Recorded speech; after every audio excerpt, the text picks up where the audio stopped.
Hello all, welcome to Civil Service Simplifier. ഇന്നത്തെ വീഡിയോയിൽ നമ്മൾ ഡിസ്കസ് ചെയ്യുന്നത് ഒരു കൊലപാതക ശ്രമം ചെയ്ത പ്രതിയെ കോടതി വെറുതെ വിട്ടു. കാരണം കോടതി പറഞ്ഞിട്ടുള്ളത് പാർട്ടീസ് തമ്മിൽ ഒരു കോംപ്രമൈസ് എത്തിയത് കൊണ്ടാണ് ഇങ്ങനെ ഒരു കാര്യം ചെയ്തിട്ടുള്ളത് എന്നാണ്. എന്നാൽ യഥാർത്ഥത്തിൽ ഇങ്ങനെ ഒരു കേസിൽ കോംപ്രമൈസിൽ കേസ് ക്ലോസ് ചെയ്യാൻ പറ്റുമോ എന്നാണ് ഇന്നത്തെ വീഡിയോ നമ്മൾ ഡിസ്കസ് ചെയ്യുന്നത്. നമുക്ക് വീഡിയോയിലേക്ക് പോകാം. നമുക്കറിയാം അറ്റംപ്റ്റ് മർഡർ കൊലപാതക ശ്രമം എന്ന് പറയുന്നത് IPC 307 പ്രകാരവും ഇപ്പോഴത്തെ ഭാരതീയ ന്യായ സംഹിത പ്രകാരം 109 പ്രകാരവുമാണ് ഇതിന്റെ സെക്ഷൻസ് വരുന്നത്. ഈ സെക്ഷനിൽ കറക്റ്റ് ആയിട്ട് പറയുന്നുണ്ട് അറ്റംപ്റ്റ് മർഡർ എന്ന് പറയുന്നത് നോൺ കോമ്പൗണ്ടബിൾ ഒഫൻസ് ആണ്. അതായത് ഒരു കോംപ്രമൈസിൽ എത്തിയെന്ന് വിചാരിച്ചിട്ട് ഈ ഒരു കേസസ് കോടതിക്ക് ക്വാഷ് ചെയ്യാൻ പറ്റില്ല എന്നാണ് ആ ഒരു സെക്ഷനിൽ പറയുന്നുണ്ട്. എന്നാൽ കോടതിയിൽ ഒരു കേസ് വന്നിട്ടുണ്ടായിരുന്നു, കേരള ഹൈക്കോടതിയിൽ Ashad versus government of Kerala എന്നുള്ളൊരു കേസ്. ഈ കേസിലാണ് കോടതി എന്ത് ചെയ്തിട്ടുള്ളത്, കോംപ്രമൈസ് എത്തിയത് കൊണ്ട് ഈ ഒരു പ്രതിയെ വിട്ടയച്ചിട്ടുള്ളത്. എന്നാൽ ഇതിൽ കോടതി പറഞ്ഞ ഒരു കാര്യം എന്ന് പറയുന്നത് സുപ്രീം കോടതിയുടെ ഒരു വേർഡിക്റ്റ് ഉണ്ടായിരുന്നു.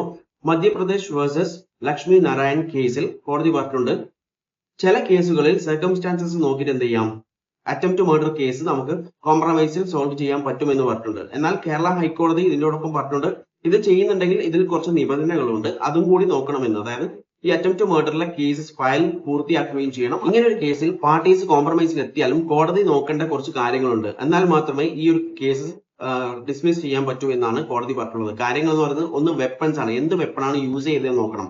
അതുപോലെ തന്നെ ഇഞ്ചുറീസിന്റെ ആയം എത്രയാണെന്ന് നോക്കണം.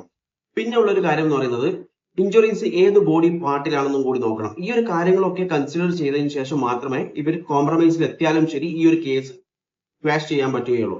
അല്ലാത്ത പക്ഷം മേജർ ഇഞ്ചുറീസ് ആണ് നടന്നിട്ടുള്ളതെങ്കിൽ ഒരു കാരണവശാലും അറ്റംപ്റ്റ് മർഡർ എന്നൊരു കേസ് ക്വാഷ് ചെയ്യാൻ പറ്റില്ല എന്നാണ് കോടതി പറഞ്ഞിട്ടുള്ളത്. വീഡിയോ ഇഷ്ടപ്പെട്ടാൽ ലൈക്ക് ചെയ്യുക, ഇൻഫോർമേറ്റീവ് ആയി തോന്നിക്കുന്നതിനാൽ മറ്റുള്ളവരിലേക്ക് ഷെയർ ചെയ്യാൻ ശ്രമിക്കുക. And thanks for watching me and stay tune for another video. Okay, thank you.